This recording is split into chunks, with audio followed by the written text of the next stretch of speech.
MD Prepper here, discussing mag wraps, and are they actually worth the price and the effort? For those of you who don't know, mag wraps have been around for a few years. They're a plastic type wrap that goes around your magazines for your AR-15 or your AR-10, and then you shrink them and adhere them with either a heat gun or just a basic blow dryer. Overall, they're quite expensive and a bit of a luxury as far as that goes. They're $19.95 for a 3-pack, so 3 magazines covered for $20. That's $6.65 a mag, not including shipping. Depending on the cost of mags you're shooting, that's a lot of money. You could certainly stack up and store up more magazines for the cost of several of these packs, so I would definitely consider this a bit of a luxury item. Don't buy the mag wraps if you need mags. Go ahead and buy the magazines. But what I'd say is these would make a great Christmas present or birthday present, etc. for the person who has everything like me. Go ahead and get me some mag wraps, just because they're different. Something different to round out the presents.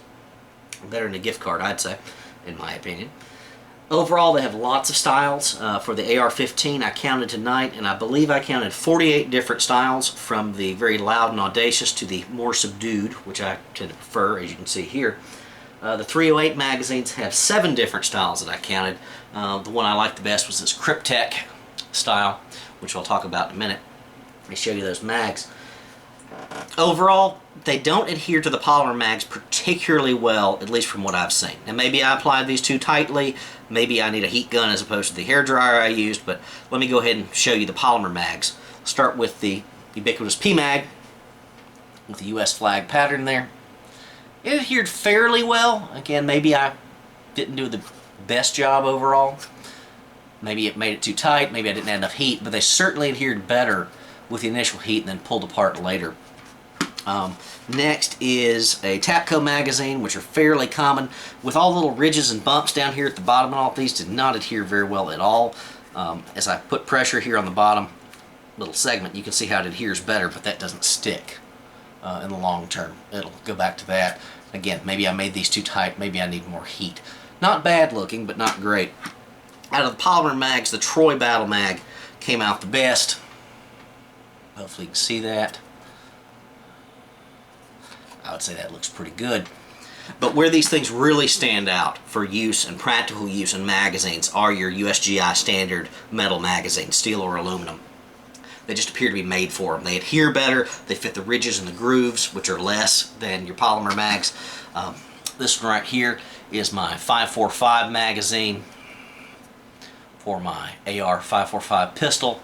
The seams came out better, the edges came out better overall.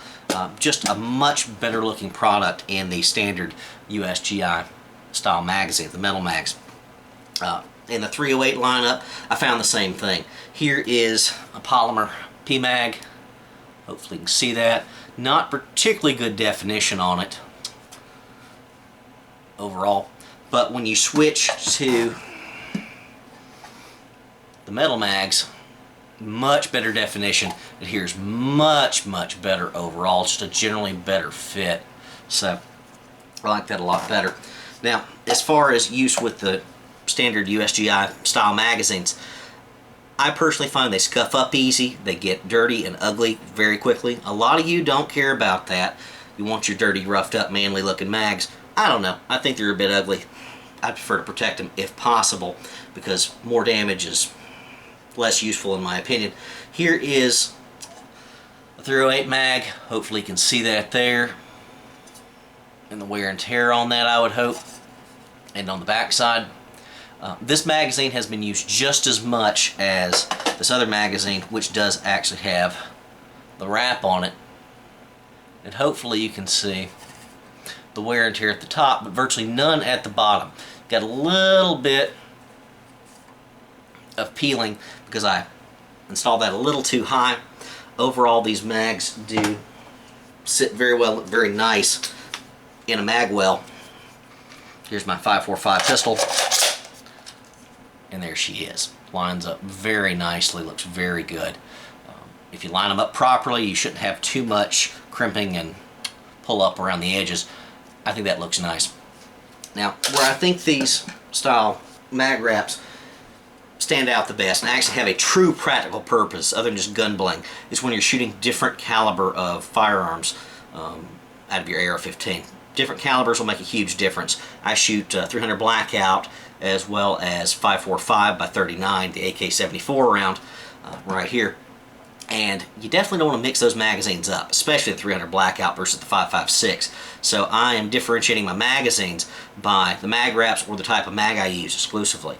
So for the 5.45 mags, which look exactly like your standard GI mags, I needed some way to stand these out and make them different. Sure, I could have just wrapped some duct tape around the bottom or what have you, put Sharpie marks on them. That's a little less classy.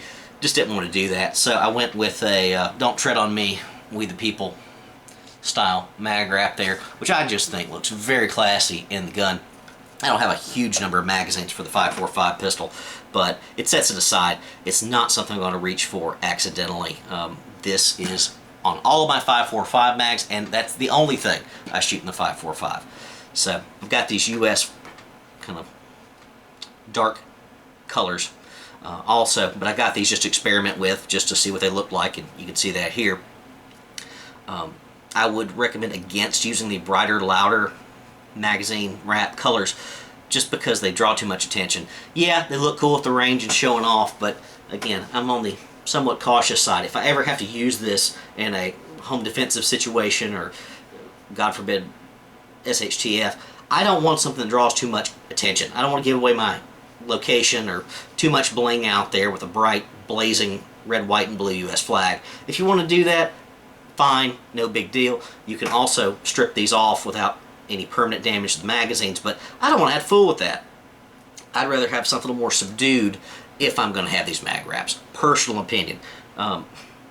Take that with a grain of salt. Do what you want. It's your money and your rifle. So overall, I like them. Can't say I love them. I'm not in love with them, especially in the polymer mags, unless I'm differentiating ammo types. That's the only practical purpose for these things, is differentiation of ammo types, in my opinion. And like I would say, I would caution you to probably only use these in your standard GI style metal magazines. So you may like this, you may not. Let me know your thoughts. Just thought that I'd share my opinions and my experience. I've been shooting with these for 3 months, 4 months, something like that. Here's one of the mags I use frequently with my 5.45.